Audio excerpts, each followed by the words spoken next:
At 11:47 a.m. on a late February morning in Phoenix, Arizona, housekeeping employee Maria Santos pushed her cleaning cart down the fourth-floor hallway of the Sunset Canyon Hotel. Room 418. The checkout time had passed nearly an hour ago, but the Do Not Disturb sign still hung from the brushed nickel door handle. She knocked twice, waited, then used her master key. What she found inside would expose a marriage built on lies that lasted exactly 14 days. This is the story of Captain Nathan Brennan and Dr. Adriana Silva, and the layover that ended with one of them dead and the other in handcuffs before his next flight could depart. Nathan Brennan was born in Seattle, Washington, to working-class parents who taught him that discipline equaled survival. His father, Thomas, spent 30 years as an aircraft mechanic at Cascade Aviation Services, coming home each night with grease under his fingernails and stories about the precision required to keep machines in the sky. His mother, Eleanor, taught 5th grade at Rainier Elementary School, where she stayed late every evening helping students who struggled with fractions and spelling tests. They lived in a modest 2-bedroom house in the Beacon Hill neighborhood, where Nathan learned early that success required following procedures exactly as written. He joined the Air Force at 18, drawn to the order and structure of military life. Flight school came naturally to someone who understood that small mistakes at altitude meant death. He flew transport missions for 6 years, earning commendations for his calm under pressure and his textbook adherence to emergency protocols. When he left active duty at 24, he had logged over 2,000 flight hours and never once deviated from standard operating procedures. Commercial aviation was the logical next step. Silverline Airways hired him immediately, impressed by his military background and spotless safety record. He started as a first officer on regional routes, then upgraded to captain at 32. By age 38, he was flying 737s on the Portland, Dallas, Phoenix, Chicago rotation, commanding respect from crews who appreciated his quiet competence and absolute reliability. His colleagues described him in identical terms: methodical, controlled, by the book. Flight attendants requested his trips because he never created drama or confusion.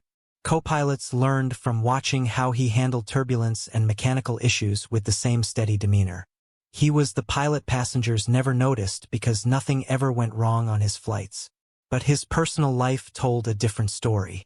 His previous relationship had ended 3 years earlier when his girlfriend, a dental hygienist named Karen, left him with a note that read, "You're married to your airplane, not to me." The statement confused Nathan. He thought his dedication to his career demonstrated stability and responsibility. Karen thought it demonstrated emotional unavailability. They hadn't spoken since.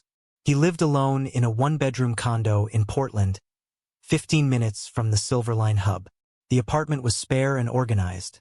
Flight manuals alphabetized on shelves, uniforms hung in perfect intervals in the closet. Nothing on the Kit Silva counters except a coffee maker that he programmed the night before each trip. It was the home of someone who spent more time at 35,000 feet than on the ground. Adriana Silva came from a completely different world. She was born in San Francisco to second-generation Chinese-American parents who'd built a successful import business and expected their only daughter to exceed their achievements.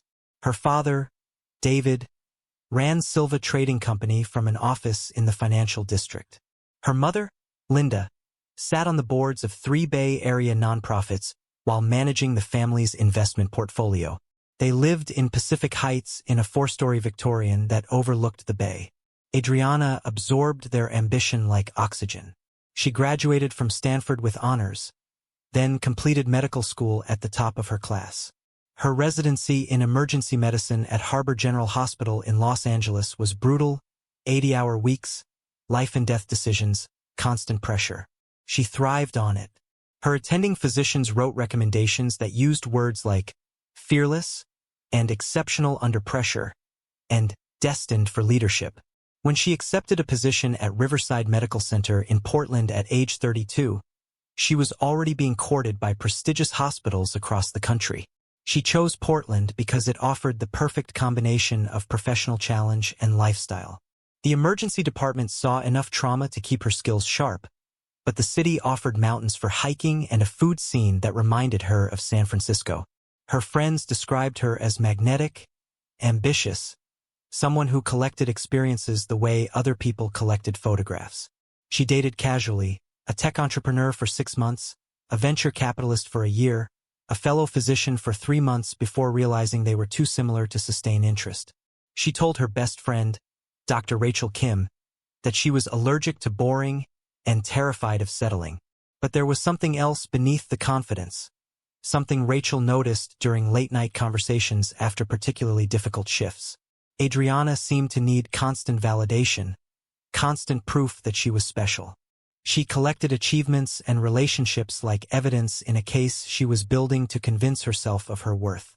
Rachel worried sometimes that her friend confused intensity with happiness. Nathan and Adriana met in September 2023 at a hospital charity gala at the Riverfront Events Center in downtown Portland. Silverline Airways was one of the corporate sponsors, and Nathan had been voluntold to attend as part of the airline's community outreach efforts. He stood near the bar in his dress uniform, uncomfortable with small talk and counting the minutes until he could politely leave. Adriana approached him first. She'd noticed his uniform from across the room and found herself drawn to the military precision of his posture. "You look like you'd rather be anywhere but here," she said, standing beside him with a glass of wine. "Is it that obvious?" Nathan replied, managing a small smile. "Only to someone who feels the same way," Adriana said. "I'm Adriana. I work in the ER at Riverside. These fundraisers are important, but after a 12-hour shift, I'm not great at pretending to care about silent auction items." They talked for 2 hours. She asked about his most difficult landing. He described a hydraulic failure over Montana that required an emergency diversion. He asked about her most challenging case. She described a multiple vehicle accident where she'd performed a thoracotomy in the trauma bay. They discovered they both understood what it meant to make life and death decisions while everyone around you panicked. "You must be good under pressure," Adriana said. "Only way to stay alive at 40,000 feet, Nathan replied. She liked that he didn't try to impress her. She liked that his answers were precise and honest. He liked that she didn't seem bothered by silence. He liked that she understood irregular schedules and last-minute changes. Their first official date was coffee near Riverside Medical Center 3 days later, squeezed into Adriana's shift break. Then dinner the following week when Nathan was between trips. Then a weekend hike in the Columbia River Gorge when their schedules miraculously aligned. The relationship developed in the gaps between their demanding careers, which somehow made it feel more valuable. Nathan had never met anyone who understood the strange rhythm of his life. When he was gone for 4 days flying the rotation, Adriana worked extra shifts at the hospital. When he returned, she cleared her schedule and they spent 48 hours together before he left again. Felt effortless, compatible, like they'd been designed to fit each other's lives. Adriana loved that Nathan didn't demand constant attention or emotional processing. After years of dating men who wanted to discuss feelings and relationship trajectories, she found his straightforward nature refreshing.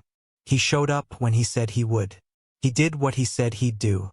He was reliable in a way that felt rare and valuable.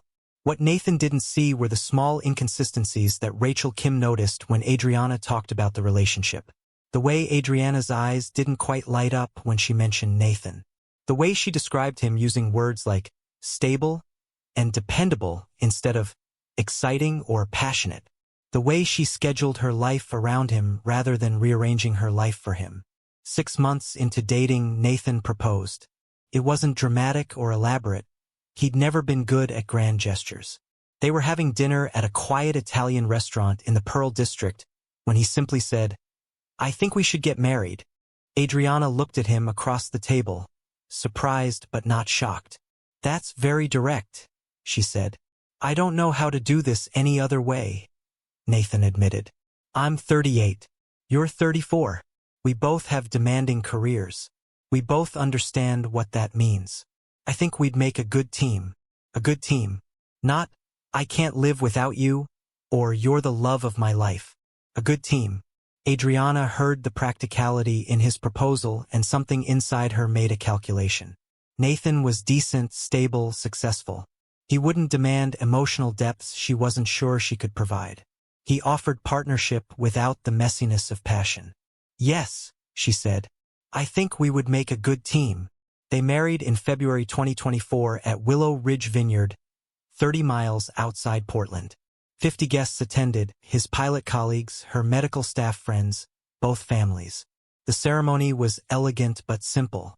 Nathan wore his dress uniform. Adriana wore a cream-colored dress she'd found at a boutique in the Pearl District.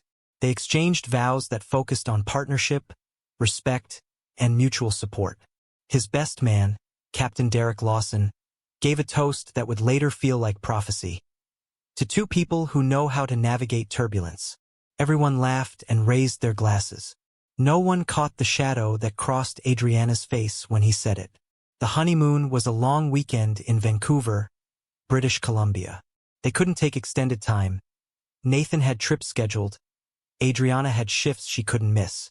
They walked through Stanley Park, ate at restaurants in Gastown, stayed in a boutique hotel overlooking the harbor. It should have been perfect. But Nathan noticed things. The way Adriana kept her phone face down on restaurant tables. The way she excused herself to take calls that she said were hospital emergencies but seemed to make her anxious rather than focused. The way she seemed distracted even when they were together, like part of her attention was somewhere else. He told himself it was normal. New marriage. Big adjustment. She was probably nervous about how their schedules would work long-term. He was probably projecting his own anxieties. They'd figure it out together. What he didn't know was that while they were walking through Vancouver, Adriana had received 7 text messages from a contact saved in her phone as conference coordinator. The messages asked where she was, when she'd be back, whether they were still on for next week. She deleted the messages before Nathan could see them, but the anxiety they created stayed visible on her face. 2 weeks after the wedding, Nathan had a scheduled trip. Portland to Dallas, then Dallas to Phoenix for an overnight layover, then Phoenix back to Portland. Standard rotation, he'd flown hundreds of times. Adriana surprised him by asking if she could join him for the Phoenix layover. "I want to see what your life is like," she said. "I want to understand what you do when you're gone." Nathan was thrilled. Felt like she was making an effort to connect with his world. He arranged for her to fly standby on his flight, booked the crew hotel room for both of them, told his co-pilot he wouldn't be joining the crew for dinner. This was exactly the kind of integration he'd hoped marriage would bring. What Nathan didn't know was that Adriana had a different reason for choosing Phoenix. Captain Ryan Torres was scheduled for the same layover. Same hotel, different floor, and Adriana had been planning to see both men in the same 24-hour window. Captain Ryan Torres was everything Nathan Brennan wasn't. Where Nathan was reserved and methodical, Ryan was charismatic and spontaneous. Where Nathan followed procedures exactly, Ryan trusted his instincts and improvised. Where Nathan had dedicated his life to discipline, Ryan had dedicated his to avoiding commitment. He was 40 years old, handsome in a way that flight attendants noticed immediately, and divorced for exactly 2 years when he met Adriana Silva at the same charity gala where she would meet Nathan 1 year later. In September 2022, Ryan had been the keynote speaker, invited to discuss aviation safety initiatives. Adriana had been on the planning committee, tasked with coordinating speaker logistics. Their first conversation happened during the pre-event setup. Adriana was reviewing the podium setup when Ryan arrived early to test the microphone. "You look stressed," he said, watching her adjust the height stand for the 3rd time.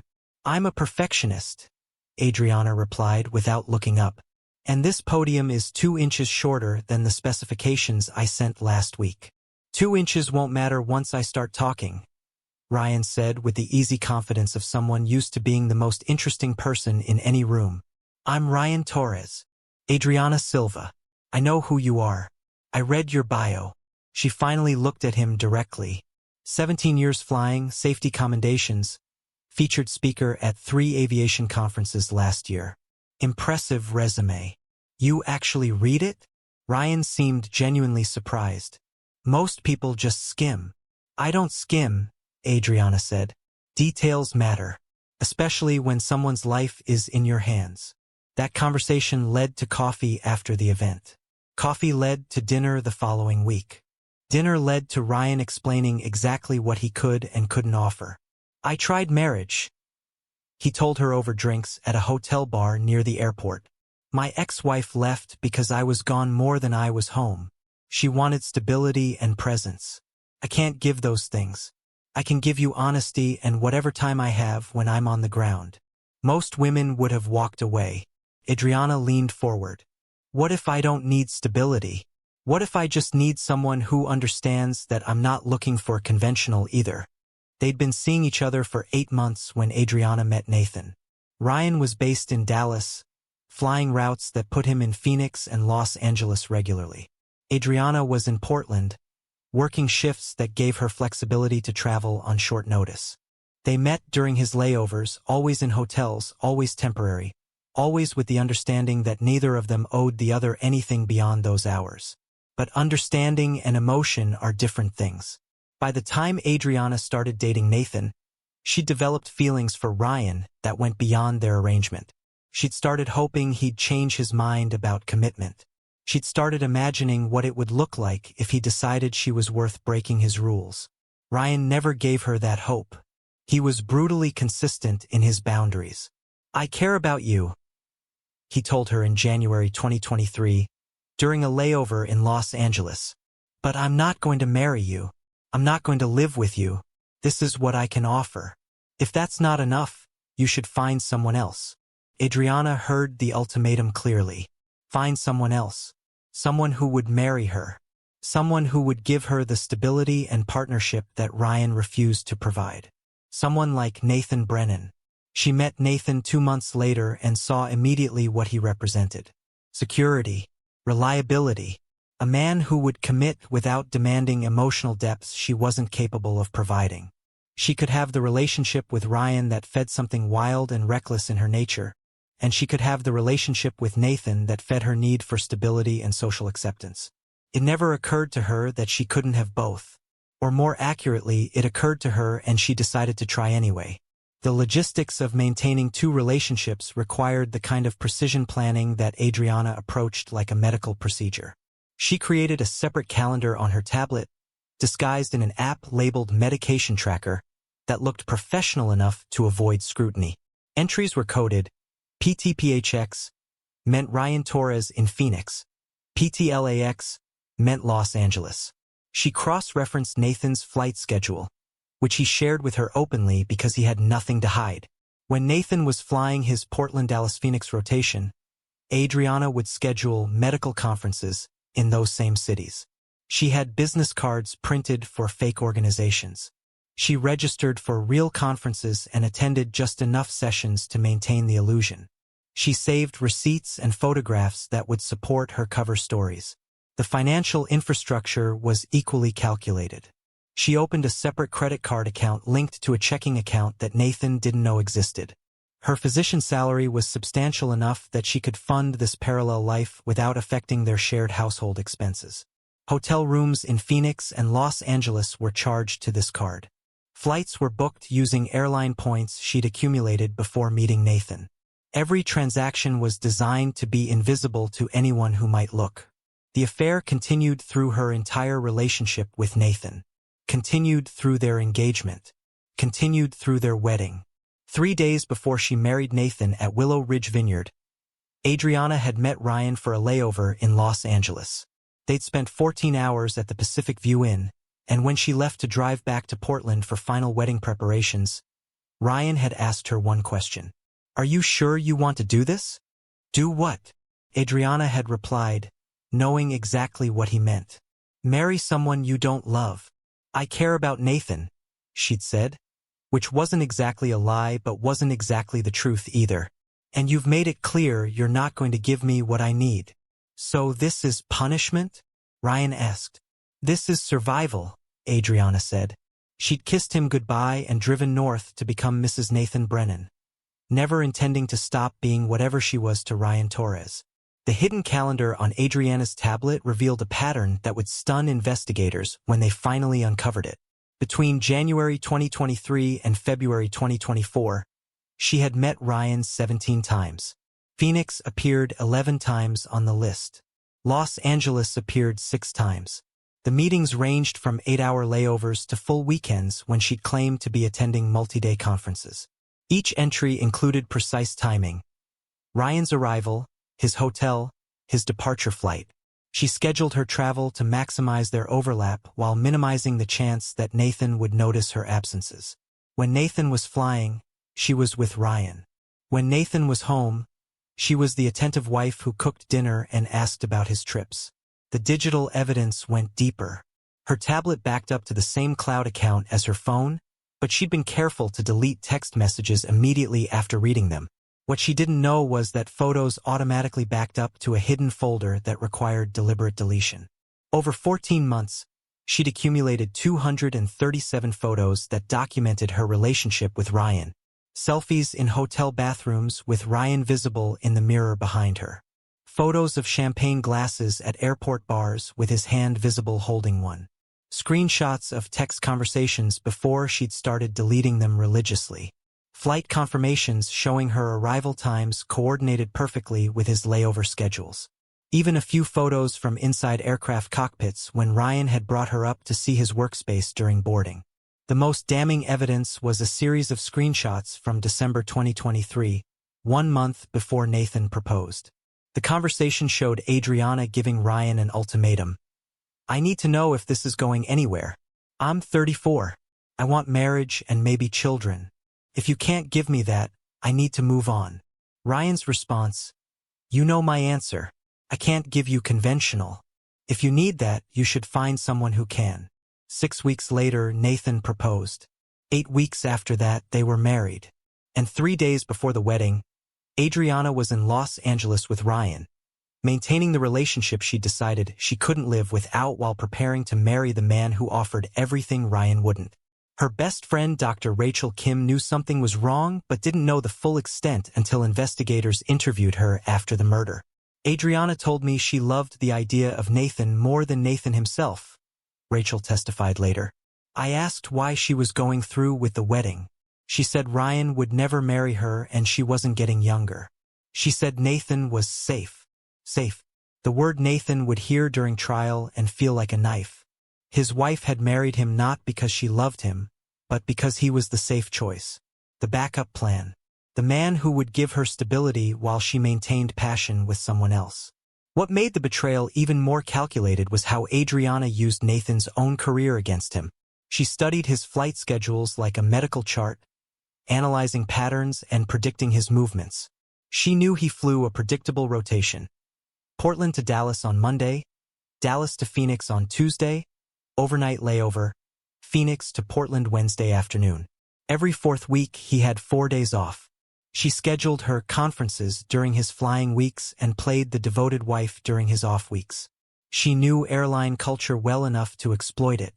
Pilots and flight attendants often socialized in different circles. Nathan's crew rarely overlapped with Ryan's crew. The chance they'd meet randomly was minimal. Even if they did, why would Ryan mention knowing Nathan's wife? The aviation world was large enough to hide in and small enough to make certain connections inevitable, but Adriana had counted on discretion and luck. Her luck ran out on February 27, 2024, in Phoenix, Arizona, when Nathan grabbed the wrong phone and saw a message that would unravel everything she'd built. The message was simple: "Room 418, same as before," for words that contained multitudes. Room 418 was the room Nathan and Adriana were staying in at the Sunset Canyon Hotel. Same as before meant this wasn't the first time. Someone had been to this room previously. Someone who knew Adriana would be there. Ryan Torres had sent the message assuming it would reach Adriana's phone. He had no idea she'd left her phone charging while using Nathan's phone to look something up. He had no idea that his message would be the thread that, when pulled, would unravel a conspiracy of precision planning and deliberate deception that had lasted 14 months. And he certainly had no idea that his message would be the beginning of a chain of events that would end with Adriana Silva dead on a hotel bed and Nathan Brennan in handcuffs on an airport tarmac, trying to explain how a man trained to handle emergencies had committed the one irreversible act that no procedure could fix. The Sunset Canyon Hotel sat 3 miles from Phoenix Sky Harbor International Airport, a standard mid-tier property that catered almost exclusively to airline crews. The lobby featured the same generic Southwest decor found in 1,000 similar hotels. Desert landscape paintings, terracotta tiles, a breakfast area that smelled perpetually of weak coffee and waffle batter. Room 418 was on the 4th floor, facing the parking lot, identical to rooms Nathan had stayed in on hundreds of previous layovers. He and Adriana had checked in at 6:30 in the evening on February 27th. The flight from Dallas had been unremarkable, light turbulence over New Mexico, on-time arrival, passengers deplaning without incident. Adriana had flown standby in first class, reading a medical journal during the flight while Nathan focused on flying the aircraft. To his co-pilot, First Officer Jennifer Park, they looked like any other couple navigating the peculiarities of pilot scheduling.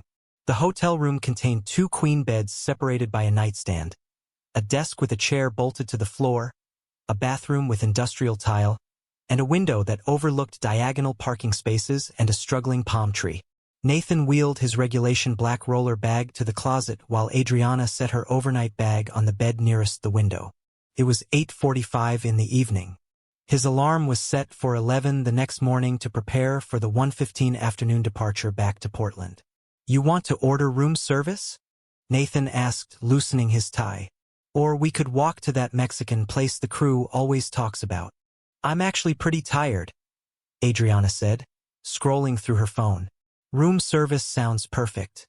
You pick something." She seemed distracted, checking her phone every few minutes. Nathan noticed but didn't comment. She was a doctor. Emergencies happened at random hours. He'd learned early in their relationship not to take her digital distractions personally. He ordered a burger for himself and a chicken Caesar salad for her, then turned on the television to a basketball game with the volume low. At 8:52, Adriana stood and walked toward the bathroom. "I'm going to shower before food gets here," she announced. Nathan nodded, watching the game. 3 minutes later, her phone buzzed on the nightstand where it was charging, then buzzed again. Nathan glanced at it reflexively.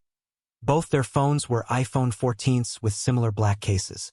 He reached for what he thought was his phone to check the work notification he assumed had arrived. The lock screen showed a message preview from Conference Coordinator. Room 418. Same as before. Nathan stared at the words. Room 418. They were in room 418. Same as before implied this had happened previously. But Adriana had told him this was her first time joining him for a Phoenix layover. She'd said she wanted to experience what his work life was like. She'd made it sound spontaneous and romantic. He looked at the contact name. Conference Coordinator. No photo. No additional context. Just those 4 words that suddenly felt like they contained information he wasn't supposed to have. His training kicked in, assess the situation, gather data, make decisions based on evidence rather than assumptions. He opened the message thread. The conversation had been deleted. Only this single message remained, sent 3 minutes ago. He scrolled up. Nothing. He checked the contact information. Just a phone number with a Dallas area code. No email, no address, no notes. Whoever this was had been scrubbed from everything except this one message that had arrived moments ago. The bathroom door was still closed. He could hear water running. Adriana was in the shower, unaware that he held her phone, unaware that something had shifted in the last 90 seconds. Nathan set the phone back on the nightstand exactly where it had been, screen down, charging cable oriented the same direction. His hands were steady. His breathing was controlled. But his mind was moving through possibilities like running an emergency checklist. Conference Coordinator could be legitimate. Medical conferences had organizers. But why would they be texting at 9 in the evening? Why would they reference a specific room number? Why same as before? He looked at his own phone, opened his calendar, checked Adriana's claimed conference schedule that she'd shared with him months ago when they were coordinating their lives. Phoenix, mid-March, 3 weeks from now.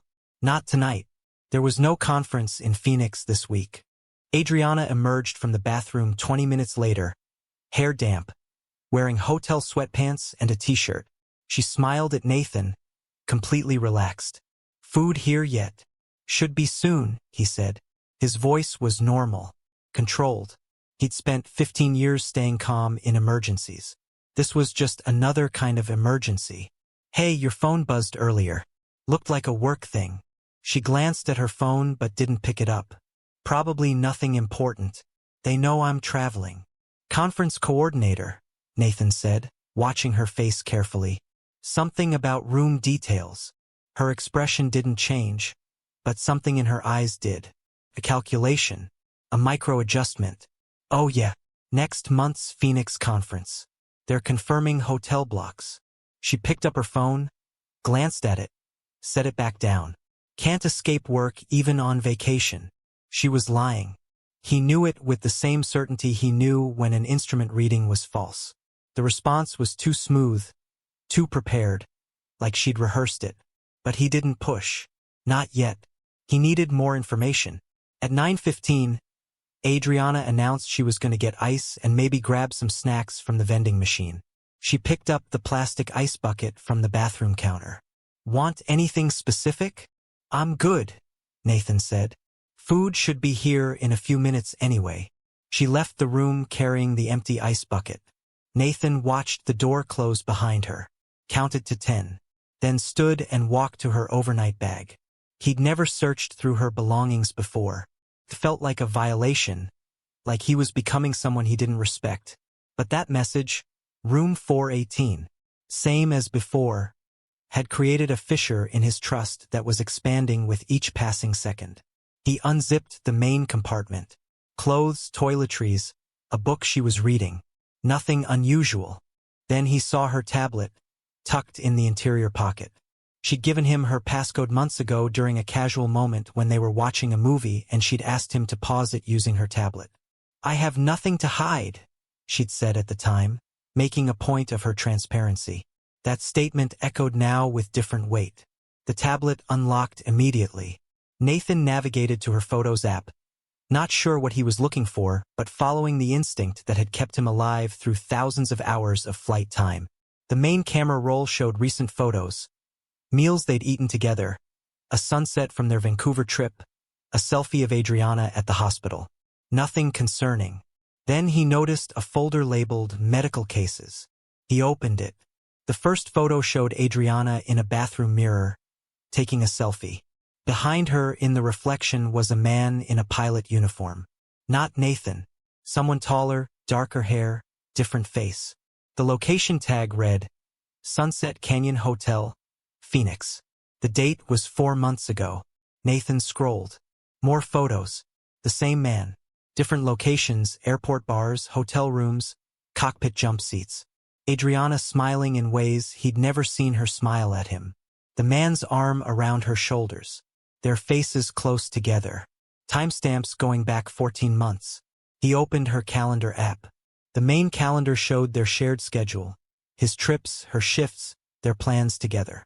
Then he noticed a second calendar, labeled Medication Tracker. He clicked it. Entries appeared. PTPHX appeared 11 times over the past year. PTLAX appeared 6 times. He clicked on one entry dated 3 days before their wedding. The location was listed as Pacific View in Los Angeles. The time block was 14 hours. His wife had been with someone else. Someone identified only as PT. 72 hours before she married him. Nathan sat on the edge of the bed, tablet in his hands, trying to process information that seemed impossible to reconcile with the woman he'd married. The photos, the calendar entries, the coded messages. This wasn't a mistake. This wasn't a moment of weakness. This was systematic. This was planned. He went to her screenshots folder. Flight schedules for Silverline Airways Dallas-Phoenix routes. His own schedule, captured from the crew portal he'd shown her on his laptop. Hotel confirmations under her name for properties he recognized from his own layovers. Credit card statements from an account number he'd never seen. Then he found text message screenshots from December, before she'd deleted everything. A conversation with someone saved as conference coordinator. The messages were intimate, personal. Someone asking when she'd be in Phoenix again. Someone saying he missed her. Someone asking if she was really going through with the wedding. Her response, "He's safe. You're not. I need both." Nathan zoomed in on the profile picture for conference coordinator, visible in the old screenshots. The face was partially visible. A pilot's uniform, a name tag that read Torres. He opened his phone, navigated to the Silverline Airways directory, searched for Torres. Found him. Captain Ryan Torres, age 40, Dallas base, flying 737s on the Dallas-Phoenix-Los Angeles rotation. 17 years of service. No disciplinary record. The same routes Adriana had been traveling. The same cities where her conferences had taken her. The same hotels where Nathan himself stayed during layovers. His wife had been meeting another Silverline pilot during Nathan's trips, using his own schedule as cover, staying in the same hotels where Nathan worked, building a parallel relationship that had existed for the entire duration of their time together. 20 minutes had passed since Adriana left for ICE. The room service still hadn't arrived. Nathan heard a key card in the door. He closed the tablet, placed it back exactly where he'd found it, and returned to his position on the bed watching basketball. Adriana entered carrying the ice bucket, still empty, and a bag of chips. Sorry, babe. Ran into some flight attendants from your crew in the lobby. Got chatting about the Dallas Layover Hotel. She was smiling, completely relaxed, like she'd been doing exactly what she claimed. Nathan looked at her, really looked at her. The woman he'd married 14 days ago. The woman he'd trusted completely. The woman who'd been lying to him since the moment they met. Which flight attendants? He asked calmly. Oh, I didn't catch names. They recognized my face from the wedding photos you showed the crew. She set the empty ice bucket on the desk, chips beside it. Where's the food? Still coming, Nathan said. He watched her settle onto the other bed, pick up her phone, scroll through messages with the ease of someone who had nothing to hide. She was good at this, practiced. She'd been doing this for over a year and he'd never suspected anything. The room service arrived at 9:53.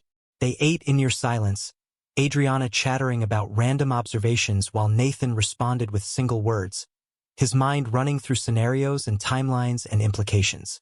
She fell asleep by 10:30, her face peaceful, her breathing steady.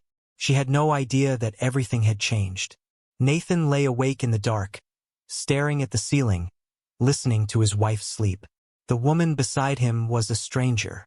The marriage he'd believed in was a performance. And somewhere in this same hotel, possibly on a different floor, was the man she'd really come to Phoenix to see. At 5 in the morning, Nathan made his decision. He sat up, turned on the bedside lamp, and spoke 2 words that would end one of their lives before sunrise. We need to talk. Adriana stirred in the artificial light, confused and disoriented. She'd been deeply asleep, the kind of sleep that comes easily to people without guilty consciences. What's wrong? She mumbled, shielding her eyes. What time is it? 5 o'clock, Nathan said. His voice was flat, controlled, the same tone he used during emergency procedures. How long? The question hung in the air. Adriana pushed herself up on her elbows, suddenly more awake. She understood immediately that something had shifted. How long what? Don't. Nathan's voice stayed level, but something in his eyes made her hesitate. I found the photos, the calendar, the messages. I know about Ryan Torres. I'm asking you one question with the respect you never gave me. How long? The color drained from her face. Not guilt, calculation. Nathan watched her run through options, deciding which version of the truth would minimize damage. She sat up completely, pulled her knees to her chest. It started before I met you. And continued after? Silence. Then a nod. Through our engagement? Nathan's hands were steady, but his jaw was tight. Yes. Through our wedding? Another nod. Smaller. She was watching him carefully now, assessing threat levels the way she assessed trauma patients in the emergency department. Through our honeymoon? His voice cracked slightly on the last word. The honeymoon was with you, Adriana said. Like the distinction mattered. But you were texting him, planning to see him, maintaining whatever the hell this is. Nathan stood up, needed to move, needed the physical action to burn off the rage building in his chest. We've been married 2 weeks, Adriana. 14 days. And you're here in Phoenix to meet him, aren't you? That's why you wanted to come on this layover. She didn't deny it. The silence was confirmation enough. Why did you marry me? The question came out raw. If you wanted to be with him, why go through with a wedding? Adriana took a breath. When she spoke, her voice was calm, rational, like she was explaining a medical diagnosis to a worried family member. Ryan and I have an understanding. He doesn't want commitment. I do. You gave me that. It doesn't mean I don't care about you. You married me while sleeping with another pilot? Nathan couldn't keep the disbelief out of his voice. You're gone 15 days a month, Nathan. Her tone was almost defensive now. Did you expect me to just wait around? To be alone in Portland while you're flying routes? This is the reality of being married to a pilot. I thought you'd understand that better than anyone. Understand what? Infidelity? Betrayal? Using my own schedule to coordinate meetings with your lover. It's not like that. Then what is it like? Nathan moved closer to her bed. Explain it to me. Make me understand how my wife of 2 weeks is justifying an affair that's been going on for over a year. Adriana stood now, facing him. She was shorter by 6 inches, but she held her ground. Pilots understand each other. You're both pilots. This lifestyle makes relationships hard. Ryan and I have passion, but you and I have partnership. I thought you'd appreciate the stability of what we have without needing exclusivity. The words hit Nathan like turbulence at altitude. She was reframing her betrayal as a reasonable accommodation to his career, as if his being away for work justified her maintaining a relationship with another man, as if partnership and passion were separate categories that required separate people. You thought I'd appreciate it? His voice was dangerously quiet now. You thought I'd be fine with you sleeping with someone else because I fly for a living? I didn't think you'd take it personally, Adriana said. The sentence landed in the room like an explosive decompression. Everything stopped. Nathan stared at her, trying to process what she just said. She didn't think he'd take it personally. His wife's affair, with another pilot, using his schedule as cover, meeting the man in the same hotels Nathan stayed in for work. What did you just say? Adriana seemed to realize she'd miscalculated. I just mean this lifestyle requires flexibility, emotional flexibility. I thought you, of all people, would understand compartmentalization. You do it every time you fly. Personal life, professional life, separate boxes. I was just applying the same principle to our relationship. Our relationship, Nathan repeated slowly. You keep using that word like we have one. Like you didn't spend our entire time together lying to me about where you were and who you were with. I didn't lie about everything. You lied about enough. His voice rose for the first time. You lied about conferences. You lied about loving me. You lied when you stood in front of our families and made promises you had no intention of keeping. Every conversation we've had for 6 months has been a performance while you maintained your real relationship with him. Adriana's expression hardened. The calculated concern disappeared, replaced with something colder. You want honesty, Nathan? Fine. Yes, I love Ryan. I've loved him since before I met you. But he won't marry me. He won't give me stability or partnership or a future. You offered those things. You're reliable and decent and you were available. So yes, I married you for what you could provide while keeping what I actually want with him. The brutal honesty was somehow worse than the lies. Nathan felt something break inside him that had nothing to do with love and everything to do with dignity. So what am I to you? A paycheck? A placeholder? Someone to keep your bed warm when your real boyfriend is flying? You're my husband, Adriana said, like the label meant something. That's not nothing. I chose to marry you. I committed to building a life with you. The thing with Ryan is separate. It doesn't take anything away from what we have. It takes away everything. Nathan was shouting now, months of control evaporating. It takes away trust. Takes away respect. It takes away any possibility that this marriage was real. Of course it's real, Adriana argued. Marriage isn't about passion, Nathan. It's about partnership. It's about two people agreeing to support each other's goals. I support your career. You support mine. What I do with my personal time when you're gone doesn't change that arrangement. Arrangement.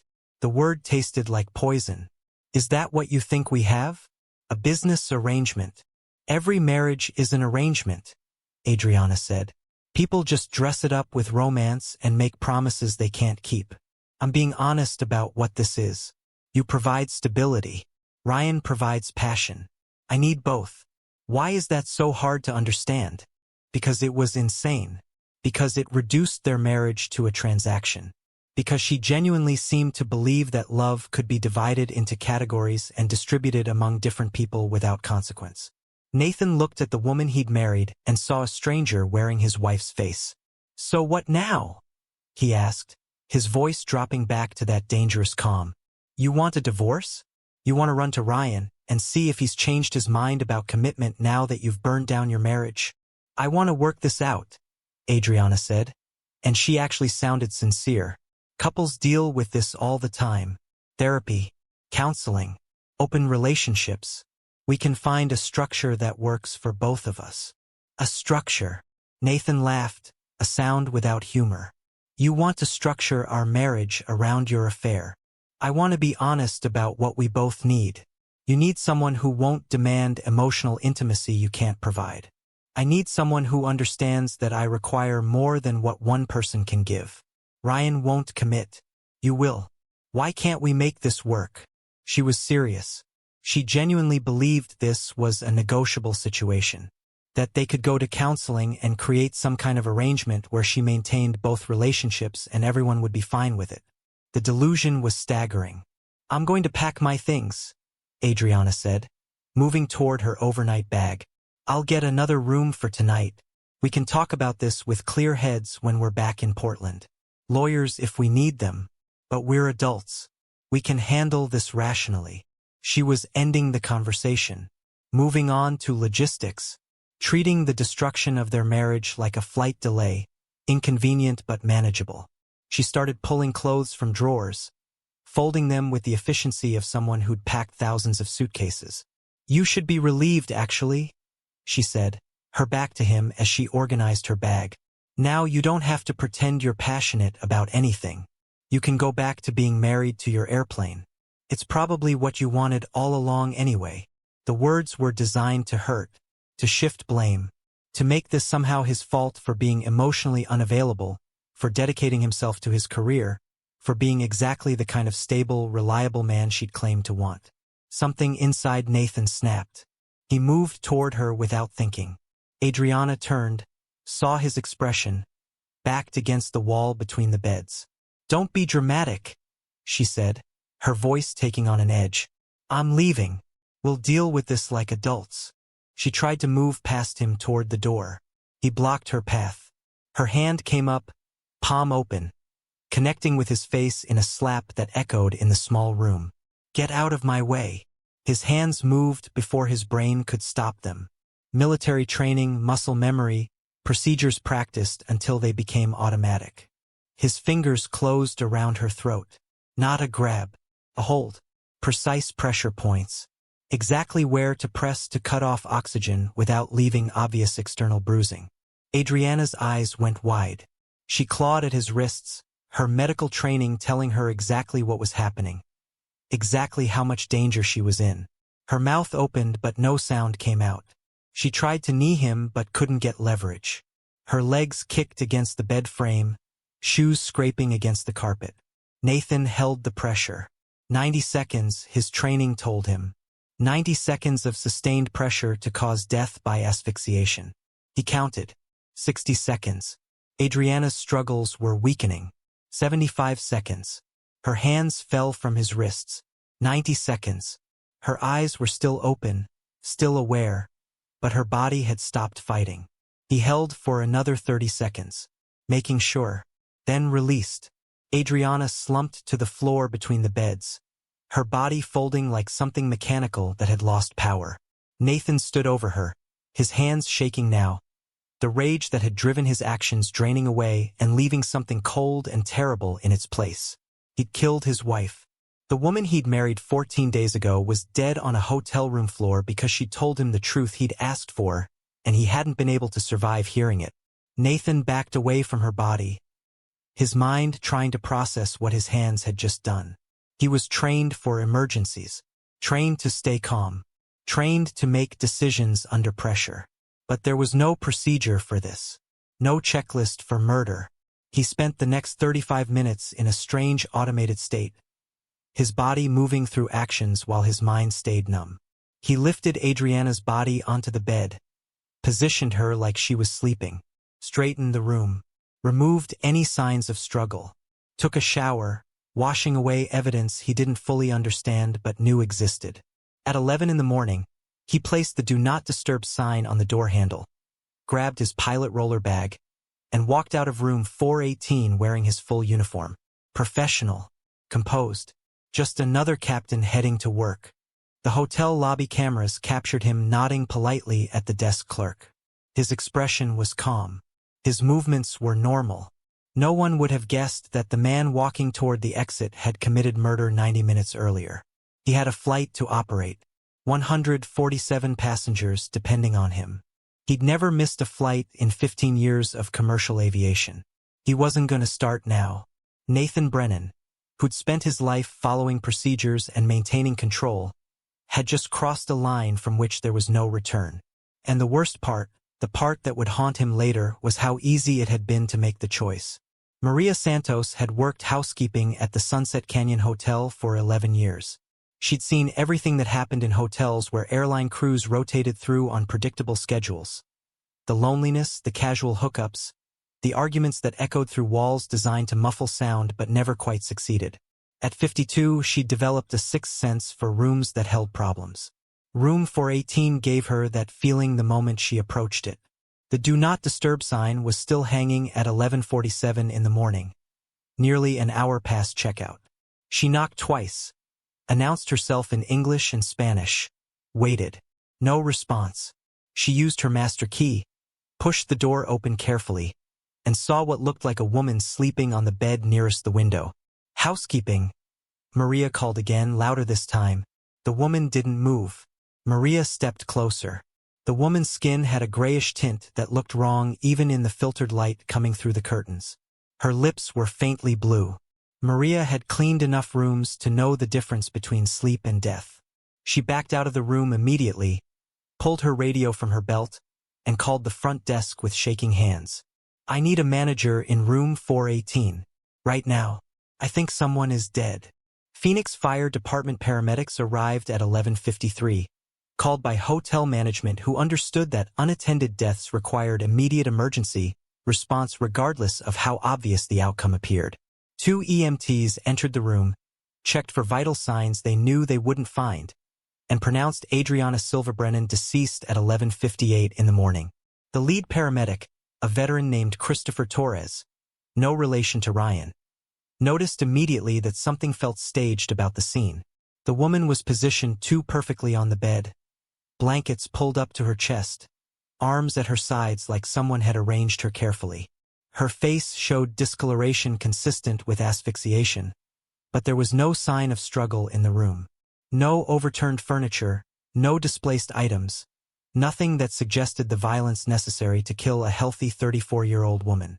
Phoenix Police Department received the call at 12:14. The dispatcher assigned it to major crimes because any unattended death in a hotel room warranted investigation beyond patrol response. Detective Luis Ramirez pulled into the Sunset Canyon parking lot at 12:34, his 15th year with Phoenix PD having taught him that hotels were where secrets went to hide and occasionally got exposed in ways that required his expertise. He was 41 years old, originally from Tucson, with a reputation for methodical investigation that had closed cases other detectives had written off as unsolvable. He'd worked homicides, organized crime, and corruption cases that involved people who thought money and influence could buy invisibility. The Sunset Canyon Hotel wasn't upscale enough to attract that kind of wealth, but airline crews presented their own complications. Transient populations, multiple jurisdictions, people trained to maintain composure under pressure. Detective Ramirez entered room 418 wearing latex gloves, his eyes scanning the scene with practiced efficiency. The victim lay on the bed, fully clothed in hotel sweatpants and a t-shirt. Her position was too neat. Her belongings were organized in ways that suggested someone had cleaned up after her death. An overnight bag sat in the closet, items inside folded precisely. Room service tray on the desk with breakfast for one, ordered at 9:30 according to the receipt. He leaned closer to examine the victim's neck. Faint bruising, barely visible but present. Petechial hemorrhaging in her eyes. Tiny burst blood vessels consistent with strangulation. Defensive wounds on her fingernails where she'd clawed at something or someone. The medical examiner would confirm his preliminary assessment, but Detective Ramirez had seen enough asphyxiation deaths to recognize the signs. Dr. Patricia Wong arrived at 1:15, the county medical examiner who'd worked with Ramirez on dozens of cases. She performed her examination with the clinical detachment that came from 20 years of determining how people died. Manual strangulation, she confirmed. Sustained pressure to the carotid arteries and trachea. Based on body temperature and rigor mortis, I'd estimate time of death around 6 in the morning, give or take 30 minutes. Any signs of sexual assault? Ramirez asked. I'll confirm during autopsy, but preliminary examination shows no obvious trauma beyond the strangulation. This looks personal, not random. Personal meant someone who knew the victim. Someone who had reason to be in this room. Someone whose presence wouldn't have alarmed her initially. Detective Ramirez turned his attention to the hotel records. The room was registered to Nathan Brennan, Silverline Airways, crew rate. Emergency contact listed as Adriana Silva, wife. 2 key cards had been issued at check-in. The front desk clerk remembered them. Nice couple, the pilot seemed quiet, the woman was friendly. They'd checked in together at 6:30 the previous evening. Security footage told the rest of the story. Ramirez spent 2 hours reviewing recordings from cameras positioned throughout the hotel. 6:30 p.m. Nathan and Adriana entering together, wheeling their bags toward the elevator. 8:47 p.m. Adriana leaving the room alone, heading toward the elevator. 9:12 p.m. Adriana returning with an ice bucket and chips. 11:17 a.m. Nathan exiting alone, full pilot uniform, roller bag, walking through the lobby with the calm expression of someone heading to work. No one else had entered or exited room 418 during the critical window. The key card logs confirmed it. Only 2 cards had accessed the room, and both belonged to the registered guests. This wasn't a stranger killing. This was domestic. Detective Ramirez called Silverline Airways operations at 2:45. He identified himself, explained that he was investigating a death at the Sunset Canyon Hotel, and needed to know if Captain Nathan Brennan was scheduled to fly that afternoon.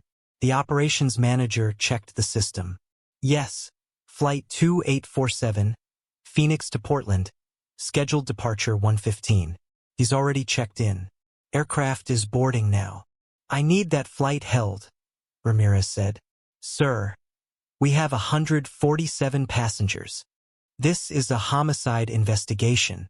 That aircraft doesn't move until I clear it. 20 minutes of coordination followed. Phoenix PD, FBI, federal jurisdiction because the suspect was airline personnel, and airport police converged on Gate C-17 at Sky Harbor International. Passengers were told the delay was for security reasons. Vague enough to prevent panic, but specific enough to justify the armed officers approaching the aircraft. Nathan Brennan sat in the left seat of the 737, running through his pre-flight checklist with the same methodical precision he'd demonstrated for 15 years. First Officer Jennifer Park occupied the right seat, reviewing weather reports and fuel calculations. Neither of them noticed the law enforcement presence until 4 FBI agents and 2 Phoenix detectives appeared at the flight deck door. Captain Hale, we need you to come with us. The FBI agent's voice was professional but firm. Nathan looked up from his checklist. His expression didn't change. No surprise, no fear, no confusion. He simply unbuckled his seatbelt, stood, and followed them off the aircraft without asking why. First Officer Park sat frozen in her seat, watching her captain being led away in handcuffs, while passengers craned their necks trying to understand what was happening. The interrogation room at Phoenix Police Headquarters was designed to be uncomfortable. Hard chairs, fluorescent lighting that never dimmed, a table bolted to the floor, and a mirror that everyone knew was one-way glass. Detective Ramirez sat across from Nathan Brennan at 4:30 that afternoon, FBI Special Agent Monica Torres, also no relation to Ryan, observing from the next chair. They'd read him his Miranda rights. Nathan had waived his right to an attorney, a decision that made both investigators exchange glances. Guilty people either lawyered up immediately or thought they could talk their way out. Nathan seemed to fall into neither category. He simply sat with his hands folded on the table, still wearing his pilot uniform, waiting.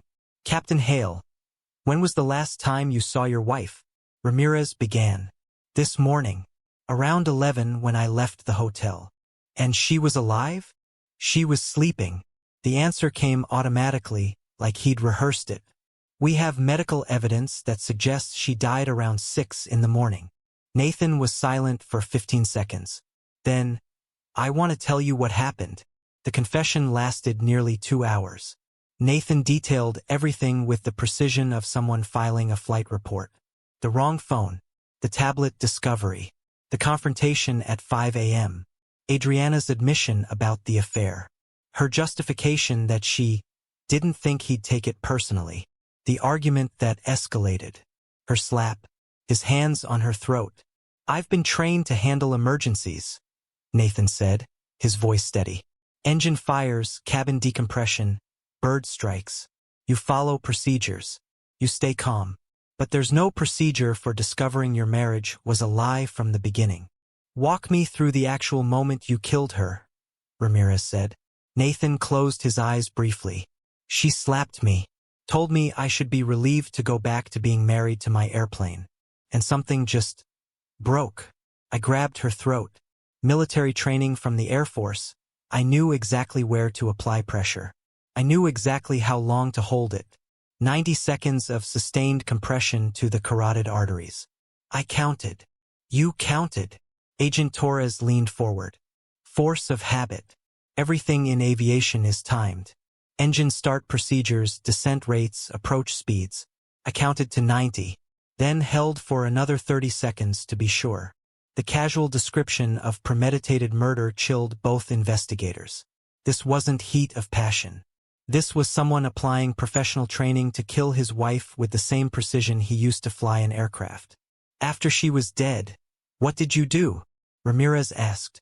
"Positioned her on the bed. Made it look like she was sleeping. Cleaned the room. Took a shower. Ordered breakfast to establish that I'd been in the room that morning.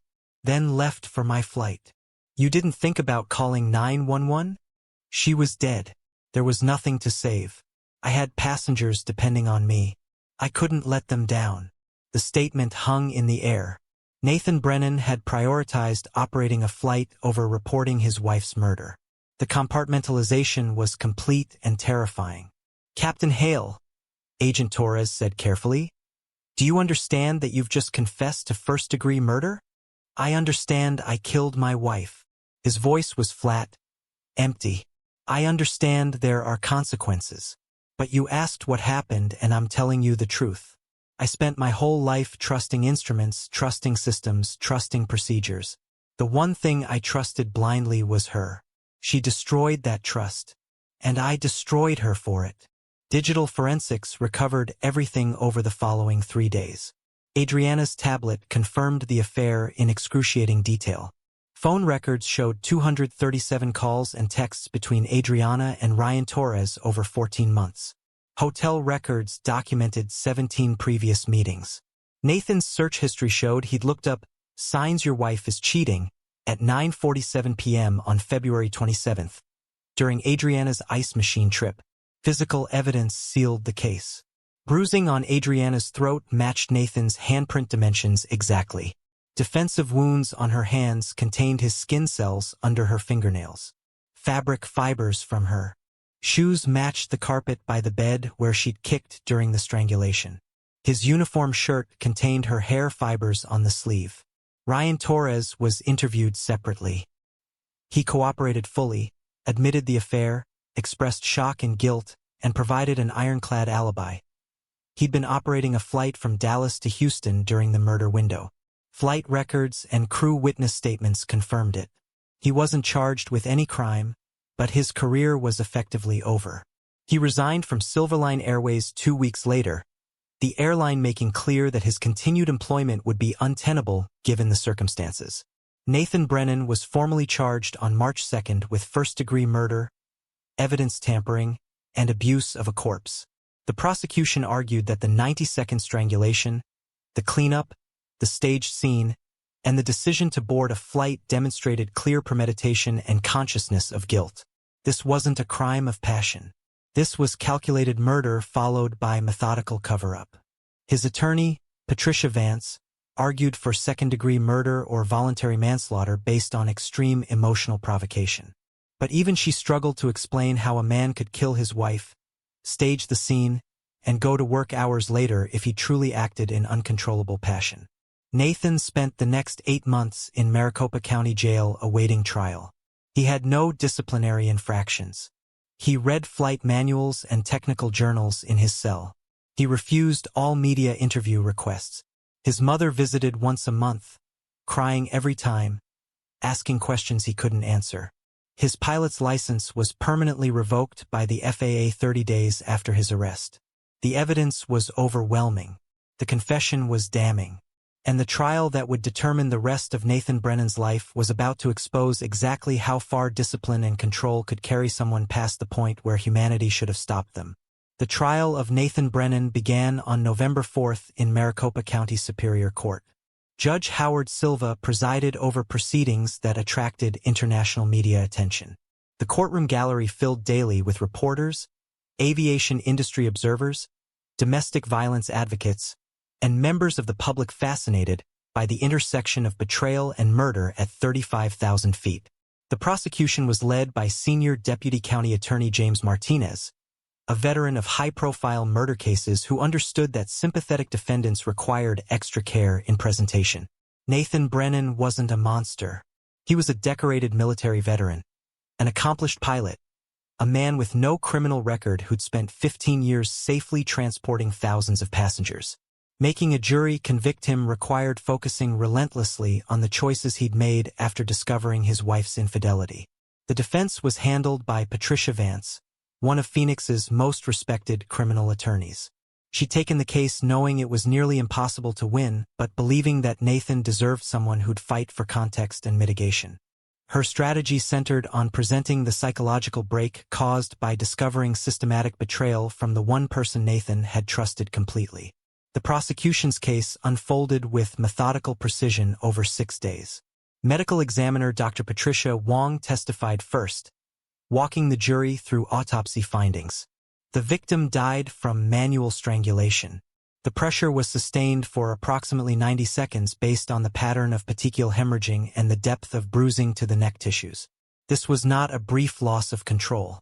This required deliberate, continuous pressure. She displayed photographs that made several jurors look away. Adriana's neck showing faint but unmistakable finger-shaped bruises. Her eyes with the telltale burst blood vessels. Her fingernails with skin cells underneath where she'd fought for her life. Detective Luis Ramirez testified next, presenting the timeline reconstructed from security footage and keycard logs. The jury watched video of Nathan and Adriana checking in together, appearing like any normal couple. Then Adriana leaving and returning. Then Nathan exiting alone the next morning, his expression calm, his movements unhurried. Did Captain Brennan appear distressed when he left the hotel? Martinez asked. No. He appeared completely normal. He nodded at hotel staff. His gait was steady. Nothing in his demeanor suggested he'd committed murder 90 minutes earlier.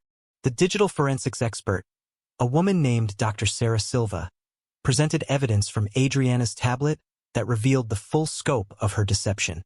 The jury saw the hidden calendar with coded entries, the photographs of Adriana with Ryan Torres, the flight schedules coordinated to maximize their time together while minimizing detection. This wasn't a spontaneous affair, Dr. Silva explained. This was a systematically planned parallel relationship that lasted 14 months and continued through the defendant's engagement, wedding, and honeymoon. But then came Dr. Rachel Kim, Adriana's best friend, testifying for the prosecution but providing context that complicated the narrative. Adriana told me she loved the idea of Nathan more than Nathan himself.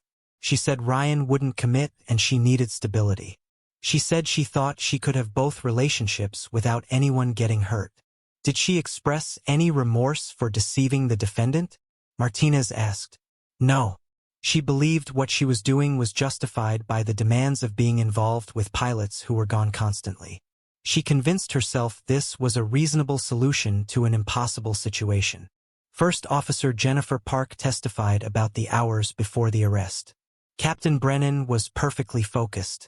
He ran through checklists with complete accuracy. He showed no signs of emotional distress whatsoever. When FBI agents came to arrest him, he simply stood up and complied. It was like watching someone respond to a minor schedule change. The prosecution's final witness was Nathan himself. They played his videotaped confession. The jury watched him describe the murder with technical precision. The 90-second count. The additional 30 seconds to be sure. The cleanup. The breakfast order. The flight preparation. When the recording ended, Martinez asked one question.